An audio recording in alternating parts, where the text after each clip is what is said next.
Mark 11:12-14. On the following day, when they came from Bethany, he was hungry. And seeing in the distance a fig tree in leaf, he went to see if he could find anything on it. When he came to it, he found nothing but leaves, for it was not the season for figs. And he said to it, "May no one ever eat fruit from you again." And his disciples heard it. Why did Jesus do that? The one who said, "Love your enemies"? The one who fed the hungry and healed the sick? He curses it, and it withers to death. What just happened? Why would Jesus, the embodiment of love and compassion, destroy something completely innocent? Something that was just being a tree? Unless it wasn't just about the tree at all. If you've ever been confused by this story, you're not alone. We're diving into Jesus' most shocking miracle. And by the end, you'll understand why this moment of apparent cruelty was actually one of his most loving acts. Hit that like button if you're ready to have your mind blown. Let's set the scene properly, because most people miss the crucial details that make this story make sense. Jesus is walking from Bethany to Jerusalem. It's early morning, and Mark tells us he's hungry. As they're walking, he spots a fig tree in the distance. Here's the first key detail. This tree was in leaf. Now, if you don't understand fig trees, you might think, so what? Trees have leaves. But here's what makes this significant. Fig trees are different. They don't follow the normal pattern of most fruit trees. With fig trees, the fruit actually appears before the leaves. When you see a fig tree full of green, lush foliage, it's advertising that it has fruit. It's making a promise. The leaves are essentially saying, "Come and eat. I'm fruitful." But when Jesus gets closer, he finds nothing but leaves, no fruit, just the appearance of fruitfulness without the reality. And here's where it gets interesting. Mark specifically mentions that it was not the season for figs. Why would Jesus expect fruit from a tree when it wasn't even supposed to have fruit? That's exactly the point. This tree was pretending to be in season when it wasn't. It was advertising what it couldn't deliver. It was all show, no substance. Jesus looks at this tree, this living lie, and says, "May no one ever eat fruit from you again." By the next morning, the tree is dead from the roots up. The disciples are shocked. But Jesus has just performed a prophetic act that would shake the foundations of everything they thought they knew about judgment, mercy, and spiritual authenticity. Here's what most people miss. The fig tree incident isn't a standalone story. Mark places it strategically around another event that same week. Jesus cleansing the temple. Think about the timing. Jesus curses the fig tree on his way into Jerusalem. Then he goes straight to the temple and flips tables, drives out money changers, and declares that his Father's house has become a den of robbers.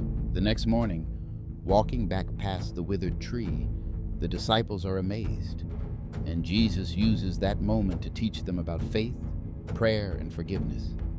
This isn't coincidence. This is prophetic theater. See, in Old Testament imagery, the fig tree consistently represents Israel, specifically the religious system centered around the temple.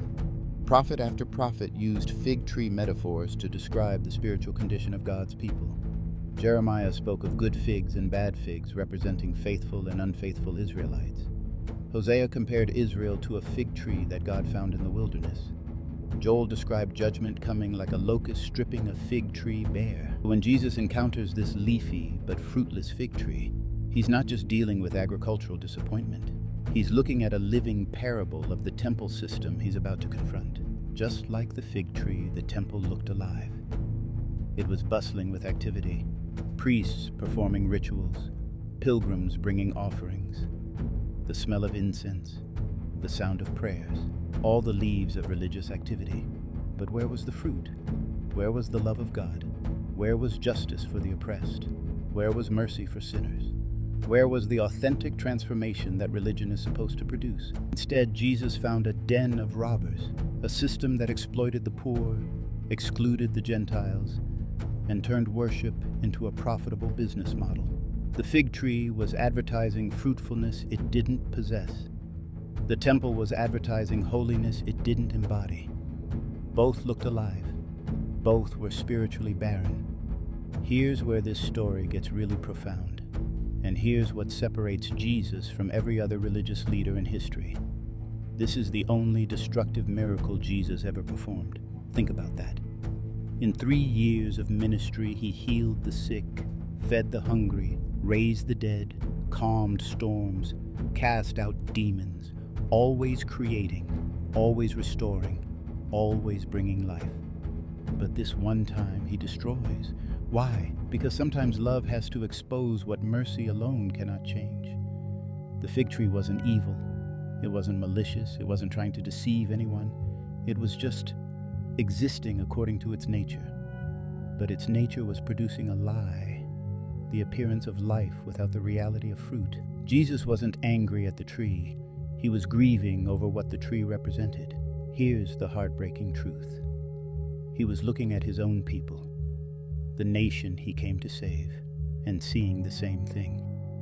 A religious system full of leaves but empty of the fruit that matters to God. They had all the external markers of spiritual life: temple attendance, ritual observance, biblical knowledge, religious authority. But where was the fruit? Where was the love for outsiders that Abraham was supposed to model?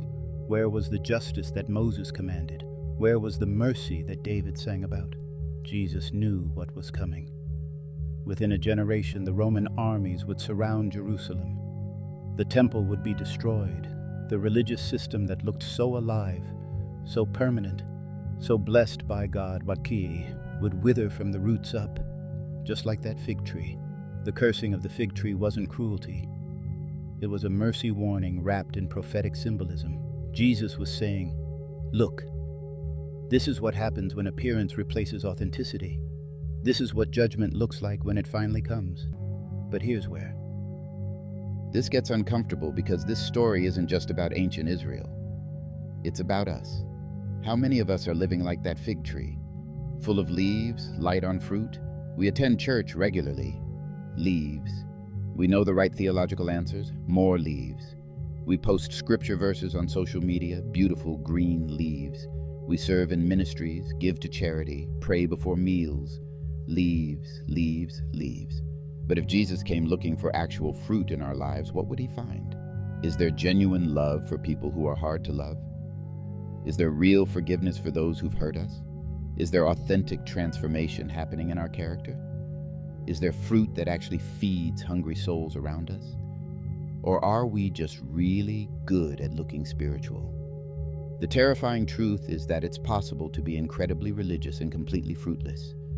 It's possible to know all the right words, attend all the right events, associate with all the right people, and still be producing nothing that actually nourishes anyone. Jesus told a parable about this exact issue. A man had a fig tree planted in his vineyard. For 3 years it produced no fruit. He told his gardener, "Cut it down. Why should it use up the soil?" But the gardener said, "Sir, leave it alone for 1 more year. Let me fertilize it and care for it. If it bears fruit next year, fine. If not, then cut it down." That parable was Jesus describing his own ministry. He was the gardener, pleading for 1 more chance, offering to do whatever it took to help produce genuine fruit. But here's what most people miss. The story doesn't tell us what happened to that tree. It leaves us hanging. It leaves us choosing. Are we going to be the tree that finally bears fruit? Or are we going to keep pretending that leaves are enough? Here's the beautiful part of this story that most people overlook. When Jesus cursed that fig tree, he wasn't just demonstrating judgment. He was demonstrating hope. Think about it. If this tree had been genuinely fruitful, Jesus never would have needed to make his point. The very fact that he used it as an object lesson means there was still time for his disciples, and for us, to learn and change. The tree died so that people could live differently. This wasn't Jesus losing his temper with produce. This was Jesus using 1 tree to potentially save millions of souls from spiritual barrenness. And here's the profound reality. Unlike that fig tree, we're not limited by seasons. We don't have to wait for the right time to bear fruit. We don't get to excuse our spiritual emptiness by saying, "It's not my season yet." Jesus said, "I am the vine. You are the branches. If you remain in me and I in you, you will bear much fruit. Notice he didn't say you might bear fruit or you'll bear fruit when conditions are perfect. He said you will bear fruit. The question isn't whether we can bear fruit. The question is whether we will remain connected to the source of life that makes fruit inevitable. Real fruit happens when we stop trying to appear spiritual and start allowing God's life to flow through us naturally. When we stop performing righteousness and start experiencing transformation. When we stop managing our image and start surrendering our hearts. The fig tree couldn't choose to be different, but we can. Every day we get to choose leaves or fruit, appearance or authenticity, performance or transformation. Why did Jesus curse an innocent tree? Because it wasn't about the tree at all. It was about a religious system that had forgotten its purpose. It was about people who had confused activity with authenticity. It was about the difference between looking alive and actually being alive. But most of all, it was about love. Love that cares more about our spiritual health than our religious comfort. Love that would rather shock us into authenticity than let us die slowly in our pretense. Love that uses one tree's death to prevent countless souls from experiencing the same spiritual withering. Jesus wasn't angry at that fig tree. He was mourning what it revealed. A world full of beautiful leaves, but empty of the fruit that actually satisfies hunger. And maybe that's exactly what we needed to see. Maybe we needed to witness what happens when appearance becomes more important than reality. Maybe we needed to understand that God isn't impressed by our leaves. He's looking for fruit, real fruit, the kind that feeds people, the kind that changes lives, the kind that can only grow when we stop pretending to be something we're not and start becoming who He created us to be. This story isn't about a fig tree. It never was. It's about you. It's about me. It's about anyone who's ever been tempted to substitute religious performance for spiritual transformation. It asks the question that could change everything. Do you just look alive? Or is there real fruit growing in your life? Jesus didn't curse that tree to punish it. He used it to warn those still breathing. You're not too late, but don't wait for the right season to bear fruit. Don't wait until conditions are perfect. Don't wait until you feel ready. The gardener is still pleading for one more year. The vine is still offering his life to flow through your branches. The source of all fruitfulness is still available. But leaves won't be enough forever. What fruit is God looking for in your life right now? What transformation has He been waiting to see? What authentic change have you been postponing while you perfect your spiritual appearance? Share in the comments. I want to hear your honest thoughts. Have you ever caught yourself being more concerned with looking spiritual than being fruitful? What does authentic fruit look like in your daily life? If this video challenged you to think differently about authenticity and performance, hit that like button and subscribe for more deep dives into the stories that shape how we live. And remember, the same Jesus who cursed a fruitless tree is the one who said, "Come to me, all you who are weary and burdened, and I will give you rest." He's not looking to destroy you. He's looking to make you truly, authentically, fruitfully alive. Until next time, choose fruit over leaves. Choose authenticity over appearance. Choose transformation over performance. Your soul and the hungry world around you depends on it. Amen.